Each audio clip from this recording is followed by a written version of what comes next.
Hello everyone, today we will learn about articles. आज हम articles के बारे में सीखेंगे। ठीक है, तो बेटा सबसे पहले आप जब आर्टिकल्स के बारे में सीखते हैं तो आपको ये जानना बहुत ज़्यादा ज़रूरी है कि आर्टिकल्स कितने टाइप के होते हैं। तो there are two types of articles. Articles कितने टाइप के होते हैं? टू टाइप के होते हैं। First one is definite article. कौन सा? Definite article. Clear? And the second one is indefinite article and the second is indefinite article. तो हम यहाँ पे क्या लिखेंगे? Indefinite article.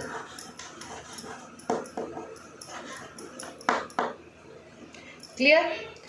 अब बेटा देखो, डेफिनेट आर्टिकल्स कौन से होते हैं, इनडेफिनेट आर्टिकल्स कौन से होते हैं।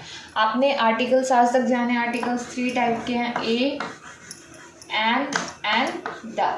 ठीक है, अब जब हमने इनको टू टाइप्स में डिवाइड किया तो जो डेफिनेट आर्टिकल हैं उनमें हमारे आते हैं द। ठीक है, जिसको कई केसेस में हम दी भी बोलते हैं और कई केसेस में हम द भी बोलते हैं। एंड जो इनडेफिनेट आर्टिकल्स हैं उनमें हमारा आता है ए और एन। ए और एन। ठीक है, ये दो हमारे आते हैं इनडेफिनेट आर्टिकल्स एंड द हमारा कहलाता है डेफिनेट आर्टिकल्स। ठीक है, थोड़ी सी अब इसके बारे में मैं आपको बता देती हूँ। द के बारे में, द किसी पर्टिकुलर चीज़ों के साथ यूज़ किया जाता है। इनकी जो द के रूल्स है वो हम नेक्स्ट क्लास में करेंगे। आज जो हम रूल्स करेंगे वो किसके बारे में करेंगे? ए और एन के बारे में, यानी हमारे इनडेफिनेट आर्टिकल्स के आज हम रूल करेंगे। ठीक है, अब बेटा देखो, मैंने आपको बोला आज हम पढ़ेंगे किन के बारे में? इनडेफिनेट आर्टिकल्स के बारे में। कौन से आर्टिकल्स के बारे में पढ़ेंगे? इनडेफिनेट आर्टिकल्स के बारे में। क्लियर? अब इनडेफिनेट आर्टिकल में जो सबसे पहला आर्टिकल है, एक तो है हमारा ए और दूसरा आर्टिकल हमारा आता है एन। ठीक है, ए एंड एन। अब बेटा आपको जो दो चीज़ें याद रखनी है, फर्स्ट ऑफ ऑल ये दोनों ही आर्टिकल्स हमारे अनकाउंटेबल नाउन्स के साथ, काउंटेबल नाउन्स के साथ यूज़ किए जाते हैं। किन के साथ? काउंटेबल नाउन्स के साथ। काउंटेबल नाउन्स यानी जिनको हम काउंट कर सकते हैं, गिन सकते हैं, काउंटेबल नाउन्स के साथ यूज़ किए जाते हैं। और काउंटेबल्स में भी कौन से? जो सिंगुलर हो। कौन से हो?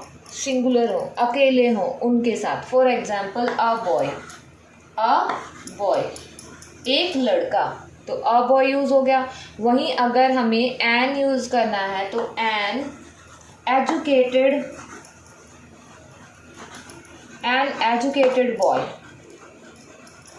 ठीक है, इस तरह से हम इनको यूज़ करते हैं। अभी मैं आपको इनके रूल्स भी बता देती हूँ, अ किसके साथ यूज़ होता है और एन किस चीज़ के साथ यूज़ हम करते हैं। फिर हम कुछ एग्जाम्पल्स उनके करेंगे प्रैक्टिस करके। ठीक है, तो बेटा देखो, अभी हम अ और एन इन दोनों के बारे में जानेंगे। आपने वावल्स तो सुने होंगे। अब तक आपको पता है कि इंग्लिश में हमारे जो वावल लेटर्स होते हैं वो कौन कौन से होते हैं? ए, ई, आई, ओ, यू। ये 5 लेटर्स होते हैं जो हमारे हम वावल्स में करते हैं।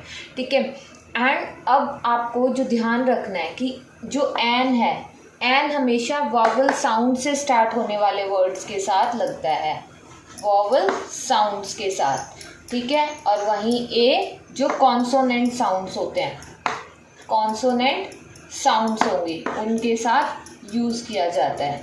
ठीक है, वावल साउंड कौन कौन से? जैसे अ, ई, इस तरह के जो आ, उ, ओ, इस तरह के जो साउंड होते हैं उनको हम वावल साउंड कहते हैं। एंड जो बाकी बच गए, चाहे कोई भी बाकी वर्ड्स हों, लेटर्स हो, बाकी साउंड्स हैं, वो आपके किस में आते हैं? कॉन्सोनेंट साउंड्स में। यानी ये जो 5 लेटर हैं इनके साउंड्स को छोड़ के जो रेस्ट बचेंगे वो आपके कॉन्सोनेंट साउंड्स में बचेंगे। तो जो कॉन्सोनेंट साउंड से स्टार्ट हो रहा है उनके साथ हम ए लगाएंगे, वावल साउंड के साथ जो स्टार्ट हो रहा है उनके साथ हम क्या लगाएंगे? एन। अब मैं आपको बोलती हूँ जैसे अननोन, अननोन बॉय। ठीक है, और मैं बोलती हूँ इसमें आप बताओ ए लगाओगे या एन लगाओगे? वैसे हम इसको ए नहीं बोलेंगे कभी भी। अगर आप सेंटेंस में रीड आउट करोगे तो इसको अ रीड आउट करोगे। तो अ यूज़ करोगे या एन यूज़ करोगे, ये आपको देखना है। तो बेटा देखो, नॉर्मली आप क्या करोगे? सबसे पहला लेटर देखोगे, यू है, तो यू क्या है आपका? वावल है, तो आप यहाँ पे क्या कर दोगे? एन लगा दोगे, एन अननोन बॉय। ठीक है, अब बेटा इसमें यहाँ पे तो आपका हो गया ठीक, क्योंकि एन आ गया, इसका अननोन अ साउंड आ गया।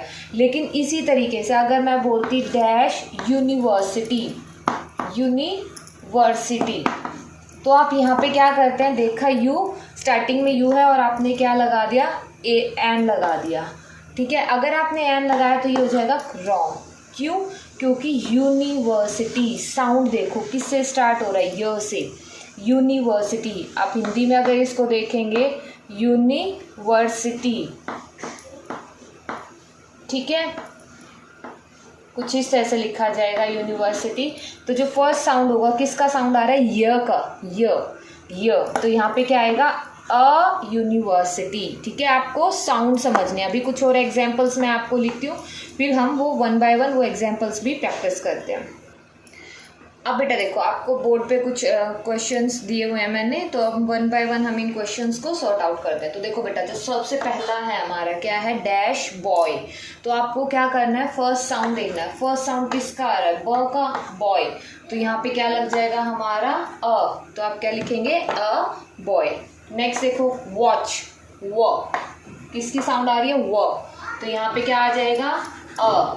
अब है अम्ब्रेला, तो अम्ब्रेला, तो अ से साउंड आ रहा है सबसे पहले, तो यहाँ पे क्या आ जाएगा, एन, अम्ब्रेला।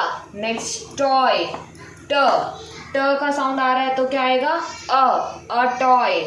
नेक्स्ट स्टूडेंट, स का साउंड आ रहा है आपके पास, स्टूडेंट। तो आप यहाँ पे कौन सा लगाएंगे, अ।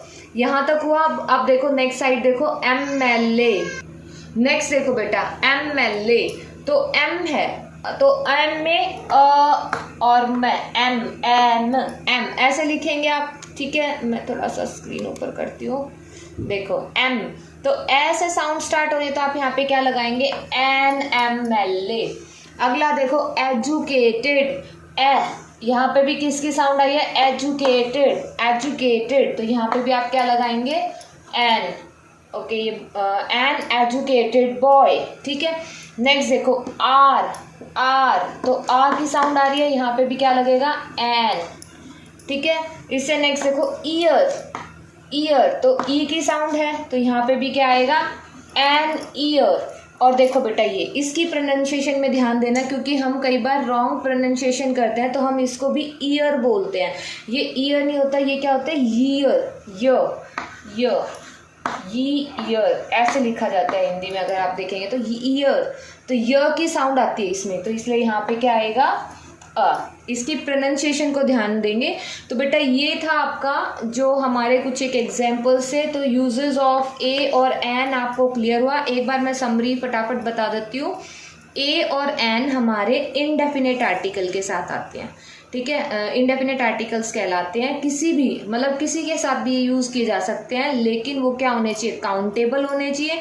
और नंबर 2 वो कैसे होने चाहिए, सिंगुलर नाउन होना चाहिए, काउंटेबल जिनको हम गिन सकें, और सिंगुलर एक ही हो। ठीक है, ऐसा नहीं है कि बुक्स लिखा हो और आप उसके आगे ए लगा दो, अ लगा दो, बुक्स नहीं होगा, वो आपका रॉन्ग हो जाएगा। जैसे यहाँ पे बॉयज़ होता मान लो, तो बॉयज़ के आगे अगर आप अ लगा देते तो ये रॉन्ग हो जाता, क्योंकि हमने यहाँ पे प्लूरल फॉर्म यूज़ कर ली तो रॉन्ग होता। अगर हम इसको सिर्फ बॉय रखते हैं तो आप अ यूज़ कर सकते हैं। ठीक है, उसके बाद जो सेकंड थिंग मैंने आपको बताई थी वो था कैसे आप कहाँ पे आप अ यूज़ करोगे, कहाँ पे आप एन यूज़ करोगे। तो अ आप यूज़ करोगे कॉन्सोनेंट साउंड्स के साथ, कॉन्सोनेंट साउंड्स के साथ, और एन आप यूज़ करोगे वावल साउंड के साथ। वावल्स कौन कौन से होते हैं, ए, ई, आई, ओ, यू, ये लेटर्स किए थे। अब हमें एन लगाने से पहले लेटर्स नहीं देखने हैं, आपको साउंड सुननी है। जैसे कि फॉर एग्जाम्पल अम्ब्रेला, तो अम्ब्रेला। इसी तरह से हमने क्या था, MLA, तो एम आया था यहाँ पे साउंड। एजुकेटेड, ए साउंड आया तो हमने एन लगाया। आर में साउंड आया तो हमने एन लगाया। ऐसे ही ईयर में भी आपका कौन सा साउंड आया, ई, इसलिए हमने क्या लगाया, एन लगाया। लेकिन अगर आप ईयर, इसको हम ईयर बोलते हैं, तो इसलिए यहाँ पे क्या लगा है, ए साउंड, ए आया है। ठीक है, य की साउंड आई थी, यानी ये क्या है, कॉन्सोनेंट है। य साउंड कॉन्सोनेंट है, तो कॉन्सोनेंट के साथ हम क्या लगाते हैं, अ लगाते हैं। तो बेटा आज का आपको इतना ही है। आपको ये दो जो है आपके ए और एन, अ और एन, इनके आपको क्या करने हैं, रूल्स अच्छे से प्रैक्टिस करने हैं। नेक्स्ट क्लास में हम द के रूल्स करेंगे और साथ साथ मैं आपको बताऊंगी भी कि द जो THE है, कुछ प्लेसेस में उसको हम दी बोलते हैं और कुछ प्लेसेस में हम उसको द बोलते हैं। तो वो भी रूल्स हम नेक्स्ट क्लास में करेंगे। तब तक आप इनको प्रैक्टिस करेंगे। Okay, thank you and have a nice day.